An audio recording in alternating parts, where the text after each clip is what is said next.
Copyright disclaimer. Under Title 17 U.S.C. Section 107, allowance is made for fair use for purposes such as criticism, comment, news reporting, teaching, scholarship, and research. Fair use is permitted by copyright statute that might otherwise be infringing. Nonprofit, educational, or personal use tips the balance in favor of fair use. Okay, you guys, this is from 6abc.com. And you always have to look behind the curtain. Coroner investigating death of Alexander Jentsch, Church of Scientology International, President's son,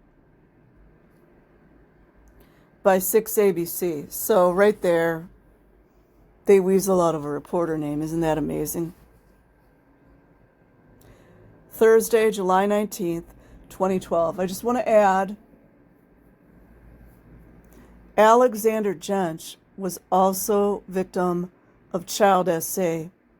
And you know what Scientology and or his parents did about it? You know what they did about it? Nothing.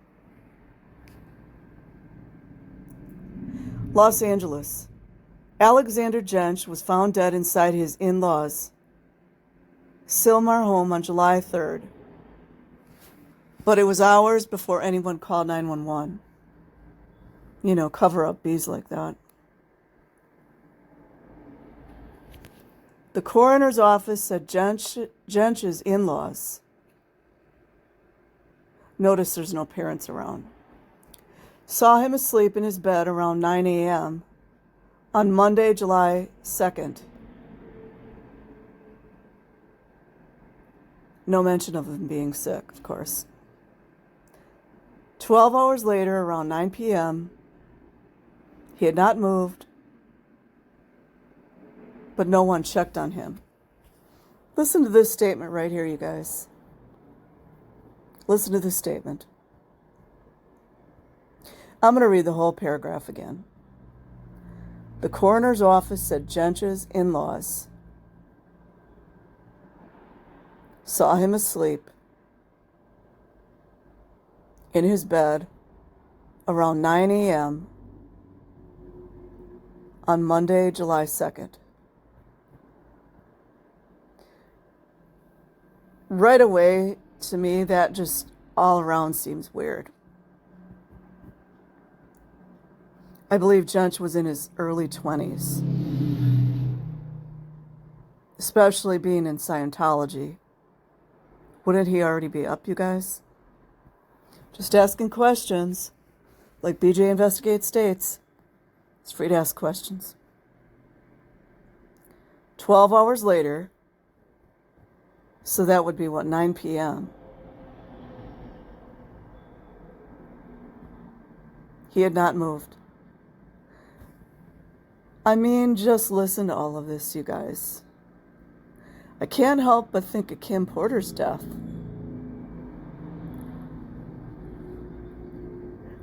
But no one checked on him. I mean, like, none of it makes sense. How would you know that he was sleeping in his bed at 9 a.m. if you hadn't checked on him?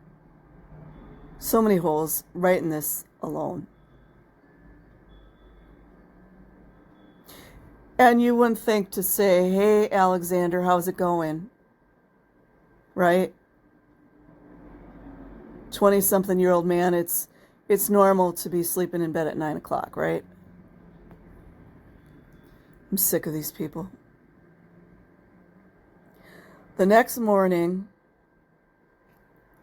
follow this, right? So apparently, this is what they're saying. I'm not saying I believe it. They're saying that nobody checked on him all Monday, but for some reason they knew he was in bed at 9 o'clock, even though nobody checked on him, right? And then 12 hours later, he had not moved.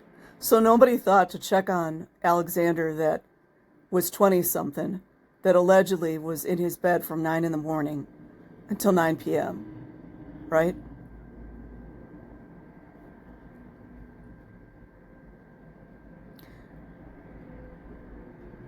So they left him, basically what this is saying is they left him in his bed, dead.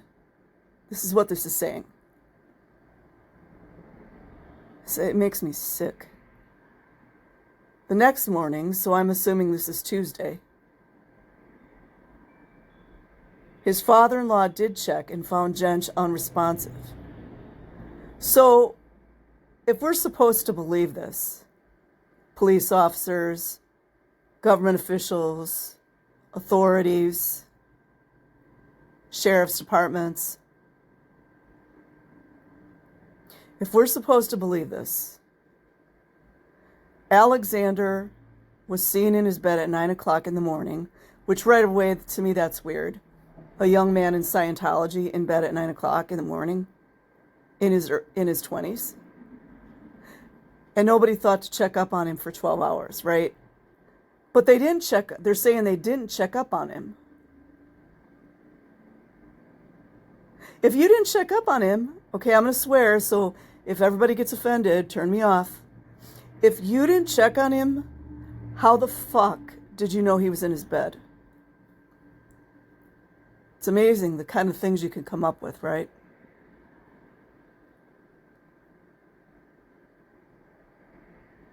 The next morning, his father-in-law did check. But he didn't check on Monday. They just let him, this is what they're saying, is that they let this guy be dead in his bed for, let's see, 12, what is 12 plus 9? 18? Like 18 hours? 18, 19 hours? I'm sure rigor mortis would have set in, right? The next morning, his father-in-law did check. Wow, it's fucking amazing.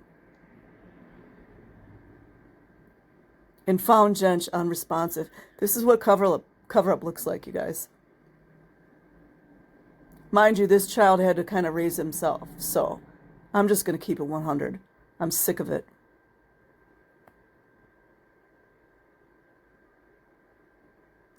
The father-in-law took a child to school, you know, the one with no name. So this young man is laying dead in his bed for what they're giving us is around about 18 hours. And the father-in-law just decided to take the kid to school. Trying to build an alibi or something? I'm not saying the father-in-law did anything, but that sounds alibi screaming. So he basically left Alexander dead in his bed 18 or more hours. Took the kid to school because, you know, even though Alexander's dead, you know, we don't want to do anything about it.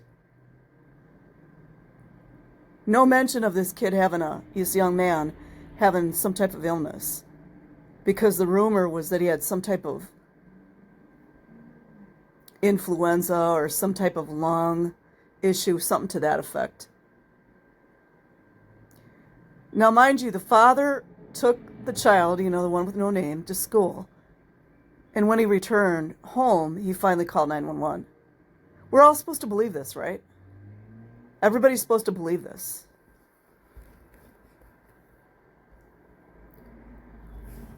And mass media prints it. Allegedly. In this particular case, there was some information that we received that we are looking into. Really. You know, the information that is all out in the ether somewhere, right? Sound like how LAPD investigates? Along with the fact that we've had other family members provide information or question his death. No way. Said Los Angeles County Assistant Coroner Ed Winter. Now everybody wants to virtue signal. Just, you guys should know what I'm talking about. These people make me sick. No one at the in-laws' home would talk to eyewitness. You're suppressive. To Eyewitness News about Jentsch's death, Also, too, for liability reasons, that's why. The 27-year-old's father, oh, he's 27. Here we go again, is Heber Jentsch. Go look up all the information on him online. It's out there. But everybody wants to save him. The president of the Church of Scientology International. Heber Jentsch hasn't been seen in public for years. So now we're supposed to feel sorry for the dad, right?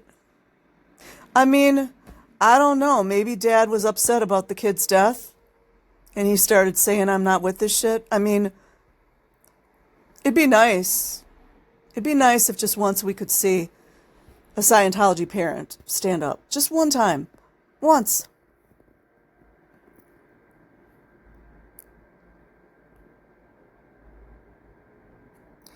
He was often seen in company of high profile, like prestigious executives. High profile church members such as John Travolta. Don't you guys wonder if Scientology wrote this? I mean, it doesn't seem like it, but we're going to go further. Alexander Jentsch's mother, Karen de la Care, left the church. Don't you guys wonder why she left or if she really did? And said her son then disconnected from her. Kind of sounded like they were already disconnected, wasn't it? I don't know where Jentsch grew up. Was he in the cadet org? Isn't being in the cadet org sort of the same as being disconnected? Disconnected is a term Scientologists use. Now watch this closely. To describe the decision to cut themselves off from loved ones who leave the church.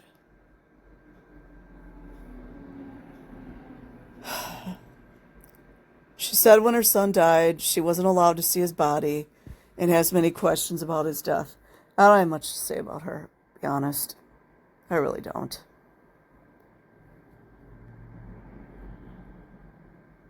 Cover up in this organization is unreal. I don't even really like reading this, to be honest. Why give the coroner smoke and mirrors and blame it all on Alexander? He was drinking. He has a history of self-medicating. He did this. He did that. Oh, come on. It smells to high heaven, said de la Carriere. How profound.